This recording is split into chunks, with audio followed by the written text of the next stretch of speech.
আমি একটা জিনিস বুঝলাম না, যারা প্রবাসে আসে শুধু তারাই কেন এই কথাটা বলে, যাদের ভিডিও দেখি, ব্লগ দেখি, ইউটিউব চ্যানেল দেখি, কিংবা টিকটক দেখি, ইনস্টাগ্রাম দেখি, আপনার যেটার মধ্যে দেখি যে প্রবাসীর ছেলেরা শুধু একটাই কথা বলে যে মা বাবার জন্য কষ্ট করতে আসছি, মা বাবার জন্য কষ্ট করতেছি, মা বাবার জন্য গাম ফেলতেছি, মা বাবার জন্যই সব কিছু, দুনিয়ার মধ্যে আসছি মা বাবার জন্য, এখন বর্তমান প্রবাসে কষ্ট দুঃখ কাটাতে হচ্ছে, টাকা পয়সা কামাচ্ছি মা বাবার জন্য। তো এই কথাগুলি বলার কি দরকার ভাই? সবাই তো জানে।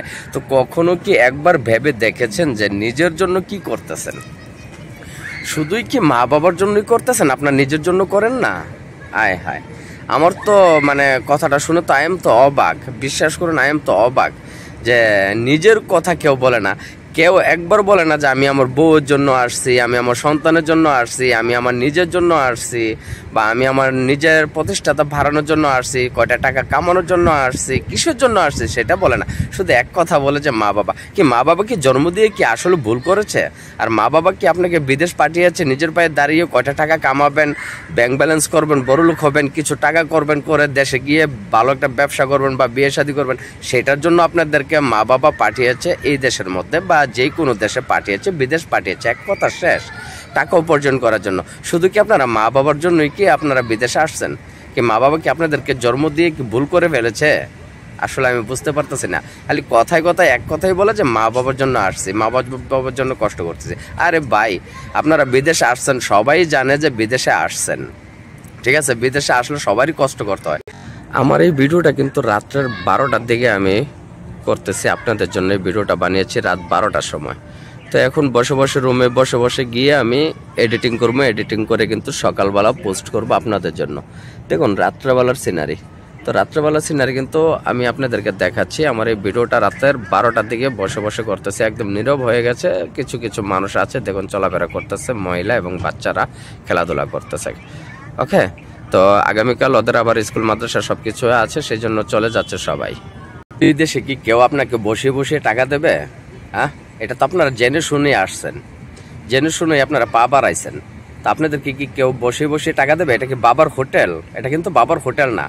পরদেশে আসলে কষ্ট করতে হবে, কষ্ট করে টাকা উপার্জন করতে হবে। আপনি 10 টাকা যদি কামান, তাহলে আপনার কাজটা দেখাতে হবে যে আমি এই কাজটা করেছি, তো আমার 10 রিয়ালের দরকার। তো আমরা বর্তমান সৌদি আরবে আছি, তো আমরা যদি 10 রিয়াল, 100 রিয়াল, 50 রিয়াল কামাই, তাহলে আমাদের দেখাতে হবে আমরা এই কাজটা করছি। এটা সবাই জানে, ছোট বড় সবাই জানে। তাহলে বলার কি দরকার যে আমার মা বাবার জন্য আমি আসছি, দেখো আমার কত পরিশ্রম, এই সে ইত্যাদি ইত্যাদি। এত তামাশা, এত নাটক করার কোনো দরকার আছে?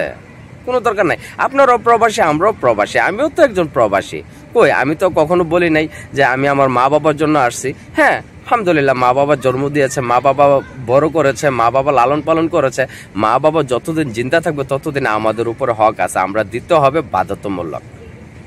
মা বাবা যতদিন জিন্দা আছে তাদের আমাদের উপর হক আছে, তাদেরকে দিতে হবে বাধ্যতামূলক মরণের আগ পর্যন্ত। আপনি আপনার ভাই বোনদের কাউকে দেবেন না দেবেন সেটা হলো আপনার বিষয়, কিন্তু মা বাবাকে দিতে হবে। তো সেটা তো হাদিস কোরআনেও আছে, ভাই বোনদেরকে দিতে হবে, সেটা কিন্তু হাদিস কোরআনে নাই। তাহলে মা বাপকে দিতে হবে। তো এই কথাটা বারবার কেন বলতে হবে? প্রত্যেকজন দেখি প্রত্যেকটা ব্লগের মধ্যে, প্রত্যেকটা ভিডিওর মধ্যে মা বাবার জন্য কষ্ট করতেছি, মা বাবার জন্য কষ্ট করতেছি। আজকে এই প্রবাসে, দূর প্রবাসে আসলাম মা বাবার জন্য। আমাদের মনে চাচ্ছে মা বাবার বুকে থাকে। আরে মা বাবার বুকে যদি থাকেনি ভাই, তাহলে কেন প্রবাসে আসলেন? মা বাবার বুকেই থাকতেন, তাই না? মা বাবার বুকেই থাকতেন, তো প্রবাসে কেন আসলেন? এটা কিন্তু সবাই জানে, প্রবাসে কষ্ট করা লাগে, কষ্ট করলে ফল পাবেন, কষ্ট না করলে কোনো ফল পাবেন না। শুধু এটা প্রবাস দেশে না ভাই, প্রবাসে না। আপনি যদি বাংলাদেশও যদি এরকম পরিশ্রমটা করতেন, আপনি বাংলাদেশও কিন্তু 20 থেকে 25,000, 30,000 টাকা কামাতে পারতেন। যে টাকা আপনি ইনভেস্ট করে আসছেন, সেই টাকাটা যদি আপনি কৃষিকাজে বা কিন্তু কোন আপনার মোটরের সাইডে বা গাড়িটারির দিকে, ইঞ্জিনের দিকেও যদি আপনি টাকাটা ফালাইতেন, তাহলে অবশ্যই আপনারও কিন্তু ভালো টাকা উপার্জন হতো। তাহলে আপনি যদি এইরকম পরিশ্রমটা করতেন, 10 ঘন্টা 12 ঘন্টা বাংলাদেশে যদি পরিশ্রমটা করতেন, তাহলে আপনি নিজেও কিন্তু 20-50 হাজার টাকা কামাতে পারতেন, ঠিক আছে? কারণ আপনারা 20-50 হাজার টাকা কামাবেন কিভাবে? আপনারা তো চিন্তা করেন যে বাংলাদেশে থাকলে আমরা টাকা উড়াই, হ্যাঁ, টাকা উড়ে ভাই, টাকা উড়ে, কিন্তু বিদেশে আসলে সবারই কষ্ট করা লাগে। তো অতএব আপনারা বিদেশের বিষয়টা এইভাবে মানুষের কাছে শেয়ার না করাটাই বেটার আমি মনে করি। আর বিশেষ করে আমাদের বাংলাদেশের এই যে কষ্টগুলি যে আপনারা শেয়ার করেন, আমার এই কথাগুলি বলার কারণ হচ্ছে আপনারা যে কষ্টগুলি শেয়ার করেন, এই শেয়ারের কারণে কিন্তু অনেক ভাই বোনরা আছে কিন্তু আমরা বিদেশের মানুষকে পছন্দ করে না। আমরা যতই কষ্ট করে রেমিটেন্স আমরা পাঠাই না কেন বাংলাদেশে, কিন্তু কোনো লাভ নাই ভাই। আপনারা কিসের জন্য আপনারা মা বাবার দোষ দেন, মা বাবার জন্য কষ্ট করতেছি, মা বাবার জন্য আজকে দূরেই প্রবাসে, মা বাবার কথা মনে পড়তেছে। এটা সবারই পড়ে, এটা আপনার একান্তভাবে কিন্তু পড়ে না। এই পৃথিবীতে আসছে একমাত্র মা বাবা দিয়েই সব মানুষ, ঠিক আছে? সব মানুষ এই পৃথিবীতে মা বাবা দিয়েই আসছে। তাহলে অবশ্যই আপনারাও সেই চিন্তাটাই করতে হবে, তাই না? তো অবশ্যই আপনারা বুঝতে হবে, আপনারা কষ্ট করতেছেন, কষ্ট করুন, টাকা কামান। মা বাবার জন্য বলার দরকার নেই।